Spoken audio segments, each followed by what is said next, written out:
Thank you, Madam President. Thank you very much for inviting me to participate in this very important debate.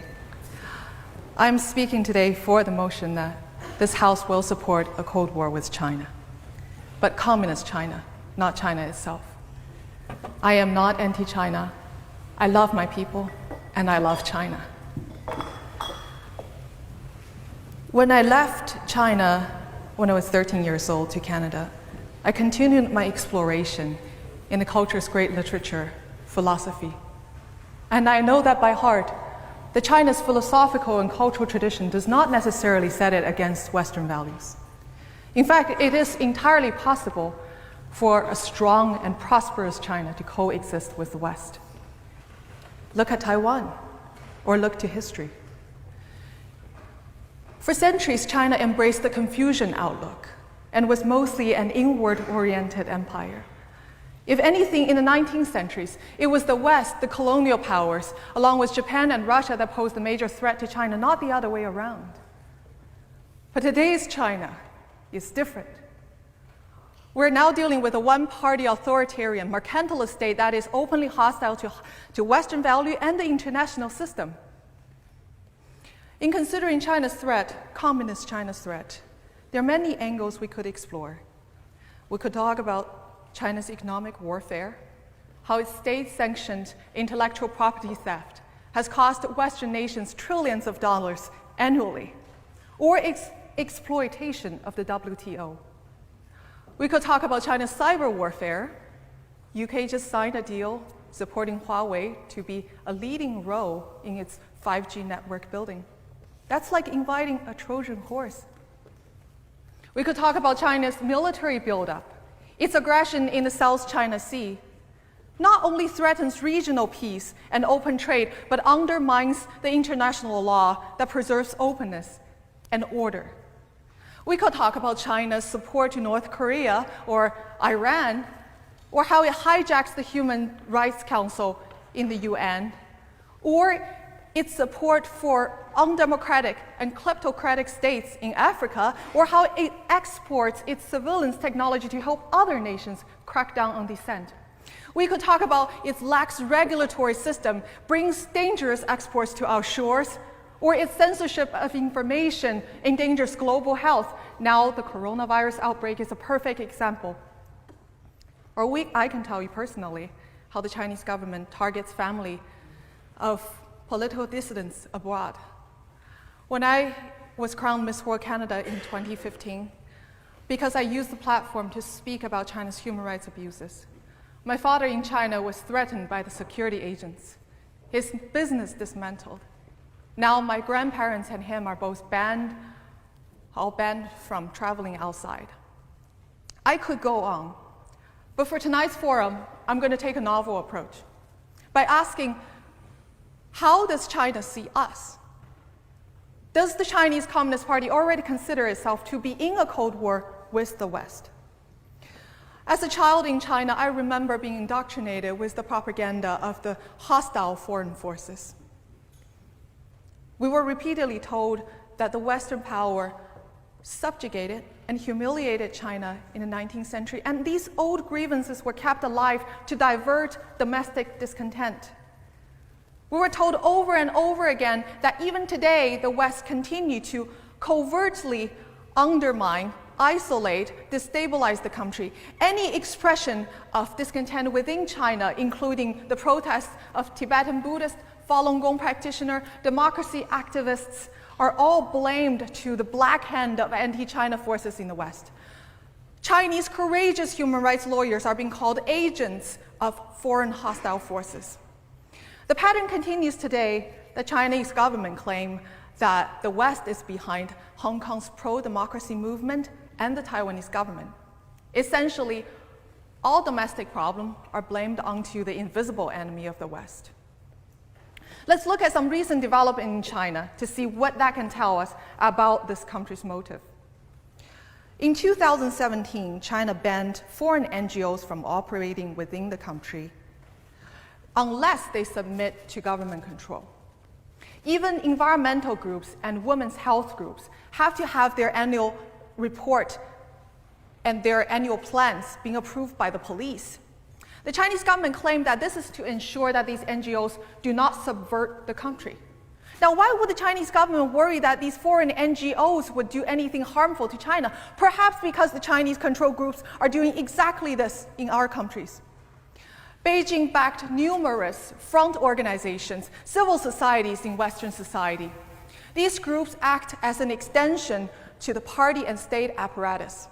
They're oftentimes mobilized to influence local election results or policies in the West. These groups are controlled directly by the United Front Department and the Office of Overseas Chinese. But these connections are often concealed from the public. Now let's look at another example. In 2016, Chinese government banned the talk of democracy, universal human rights, rule of law in Chinese classrooms and curriculum. That is a clear signal that the Chinese Communist Party sees the Western value as a threat to its ideology and its view on the importance of indoctrinating its youth on the right political view.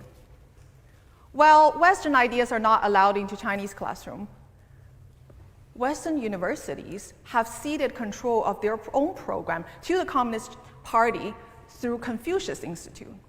The Confucius Institute presents itself as a non-profit language program, but is actually directly controlled by the Communist Party, including its propaganda ministry. A senior communist official has said that the Confucius Institute is an important part of China's overseas propaganda effort. Yet these institutes are embedded in hundreds of universities in the West, raising troubling questions on academic freedom and freedom of expression on university campuses. The story is similar in entertainment and media area. China obsessively censors the internet. It only allows a small number of foreign film into the country each year, carefully screened, carefully edited. Even children's animated film like Zootopia is attacked as Western propaganda. Now, the situation in the West is vastly different. New York Times, Washington Post, Wall Street Journal, Telegraph, these papers all run paid news supplements from China Daily, a communist mouthpiece. Companies with deep ties with the Chinese Communist Party are now buying or entering joint ventures with major Hollywood studios, creating strong financial incentive for self-censorship. Chinese companies already own some of the biggest movie theater chains in the West. Now they get to control what the Western audience get to see or not to see, what is getting to produce, what not. It's increasingly unlikely that we will see a film that is produced about the Cultural Revolution, the Tiananmen Massacre, Tibetan, Falun Gong, or Uyghurs in the Hollywood. Now, one may say that our democratic and open Western values are more resilient than Chinese brutal authoritarianism. I wish that were true, but it isn't. Lured by self-interest, our institutions are proven all too willing to give up human rights and free speech. Western companies know that their technology are helping the Chinese government to surveil its own system through the infamous social credit system.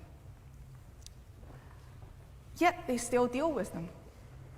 We all know that Huawei's 5G technology is a Trojan horse that will affect our future, our children's future. But yet, we just signed a deal with them. Our values are already compromised. Our way of life is already conceded. But let me remind you that the human rights atrocities, the injustice that are happening within Chinese border cannot be contained. It will bleed out to every silent bystanders in the world. And the coronavirus outbreak is a perfect example of that. On December 1st, Chinese government has already discovered the first case of coronavirus in Wuhan. Yet the local officials spent the first period of time suppressing the news, arrested 8 courageous doctors for, quote, spreading rumor and destabilize the society. The local government even went as far as hosting 100,000 people to a public Chinese New Year dinner, just to show that Wuhan is as prosperous as ever and as safe as ever. This is reminiscent of what happened in Chernobyl. The Soviets did not admit the nuclear accident until Sweden had picked up its fallout and threatened to report it to International Atomic Energy Agency. The Chinese government did not reveal the virus and report about or confirm the virus outbreak until the first overseas case was detected in Thailand. One may ask, why did the Chinese officials take such a risk? The mentality of Chinese Communist officials is that they are willing to gamble on human life in the sake of their own rule. And this mentality is the same from the smallest town to the central government in Beijing. The sole purpose for Chinese Communist Party is to stay in power, disregarding the cost of human life. There are many doctors, courageous doctors and nurses, using different channels to try to tell the world the truth about the outbreak. They reported that the hospitals are over capacity, doctors and nurses are infected, many people are turned away to self-quarantine at home, many people are dying. The life under authoritarian Chinese Communist Party is a life without God's grace. It's a life where your innate worth as a human being is never recognized and your value is judged solely on your use for the Chinese Communist Party. And that was my childhood. I want to close by reminding everyone that supporting a Cold War with China, Communist China, you're standing with the Chinese people. By confronting a regime that has brought turmoil and suffering onto this ancient land for decades. I also want to leave you with this question. If the Chinese Communist government does not treat its own citizens